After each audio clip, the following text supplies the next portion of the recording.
Hi everyone, this is Lisa Baudouin. How you doing today? Today I'm going to be talking about non-clothing items that might have preservatives, brighteners, and formaldehyde within them that are not clothing. In this playlist is where I put information about my chemical sensitivities. I'm allergic to formaldehyde, or I have some type of sensitivity to it, along with other things. I'm finding this out more and more. Before I begin, I must disclose I'm not an expert in anything. Anything I share with you, if you try it, use it, or buy it, you do so at your own risk and peril. These videos that I have in this playlist are about playbook plans that I share with you about how I try to avoid certain types of chemicals. I seem to have sensitivities to formaldehyde and other types of brighteners and preservatives. Please start with the very first video so that you can catch up. This is part of that playlist that I described to you as far as how do I keep this stuff out of my home. So my problem has been of late, the past year, I have noticed that certain products that I buy seem to have some type of chemical residue on it, and it's causing me to have an allergic response. Some of these items might be the toilet paper towel, plastic garbage liners, and actual printing paper. First of all, let's talk about the printing paper. So the printing paper, I've been buying the same kind for years now. And all of a sudden, I bought some and I had a reaction. On the package, it said, now includes brighteners. So I'm assuming that I have some type of sensitivity to the brightener that they're putting in, or maybe they are putting in a preservative now to try to keep the paper from getting mildewy. Not sure. I went around all over the place. The time-consuming thing for me to have to try to figure out what can I use, because one, it's scary for me because it's like, oh my gosh, things that I'm allergic to are getting into everything. And so one paper I found, and I don't usually tell you the things that I use because they might not match up for you, but the paper that I found that I can use is this. It's called Elementree. It's made from sawmill waste chips using wind, energy, and hydropower. Now, the first time I bought it, I was having a reaction, but then I went and I did some more research. The paper that I used to buy was right next to this. And so I talked to the customer service person and they said, well, it could be that this is next to the paper that has the brighteners in it and it's getting that chemical dander on it. That's what I call it now, chemical dander. I think it's a good word. And it was. I vacuumed off the outer part of it and let it sit for a minute. And then when I took it out, I didn't have a response. So this is what I've been purchasing. I have reached out to Elementree to talk to them about what is in their process to create this paper. I've not gotten a response. I've also reached out to the other company that I buy my paper from, haven't gotten a response. I'm not going to tell you that company. I'm just going to say that has now got a brightener in it. So what is this brightener? That's what I'm wondering. And what is mixed with the brightener to make the paper white? And honestly, it's so scary for me. I think it's scary for a lot of people that have this issue because you can't seem to get away from it. It seems to be getting in our products.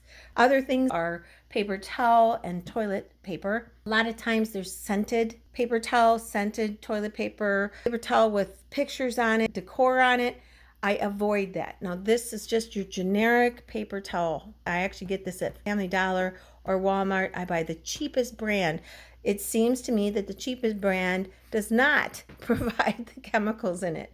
Maybe because it's too costly. I don't know. And then I found a toilet paper. Now the thing is I'm not going to tell you these because they could change. This could change too. And honestly, again, telling you this, I don't know if this is safe. I have no clue. All I know is that I don't have a reaction to it. And I always keep my paper away from where I breathe because paper has dander too. I mean, everything sort of has dander as far as trees and wood and whatnot. So all I can tell you is that I don't have a problem with this. And I will put a link below where I get this. I get it at Walmart. Going back to here, toiletries, this is one thing that you need to look at as well if you're going to go with the playlist and of what I'm telling you. And I'm not trying to get subscribers, which I'm getting more. Thank you so much.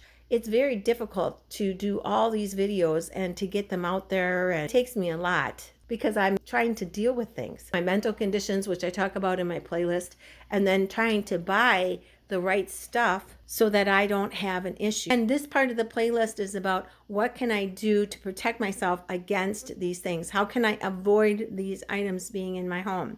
So that's the three things. Then the last thing I'm going to talk about is garbage liners. I have actually several friends who have switched their laundry detergents. Some have actually gone to what I do, which is the distilled vinegar and the baking soda.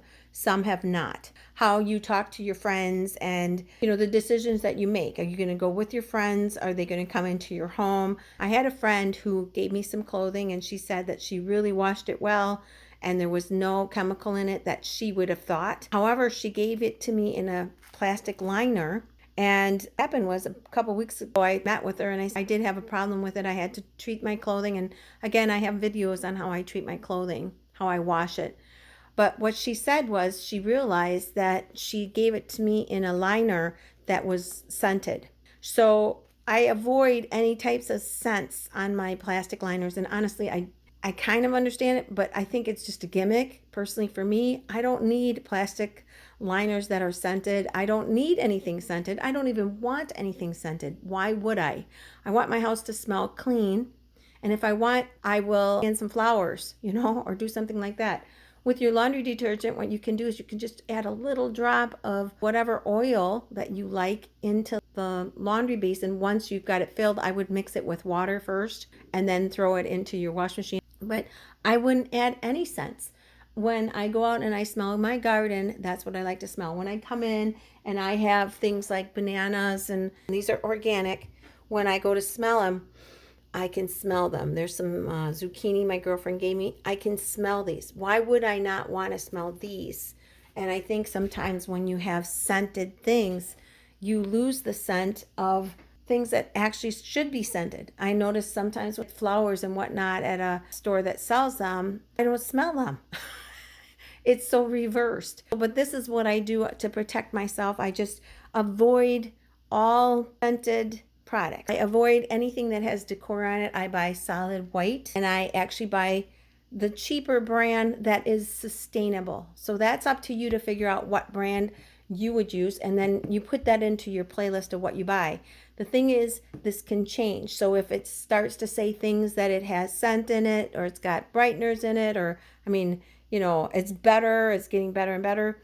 To me, I really am very careful of that. And one of the things that's bothering me the most is nothing has any warning about these chemicals. What is a brightener? Why are these preservatives being put in there? Why aren't they being listed? Because back in the day, they had to disclose everything. So I'm going to talk about that in a separate video, but I wanted to bring it up because it concerns me. It's like, oh my gosh, I don't know what's in some of these products. So I avoid the products that have any extra chemical process done to it. Again, these are things that I share with you. If you like this video, could you click the like so that I know that it's actually helping other people? People are watching. More people are subscribing. Thank you so very much. Please make sure you share this information with others. And that's about it for this video. So make sure you please stay safe, stay healthy. I will see you again next time in Lisa's chat room.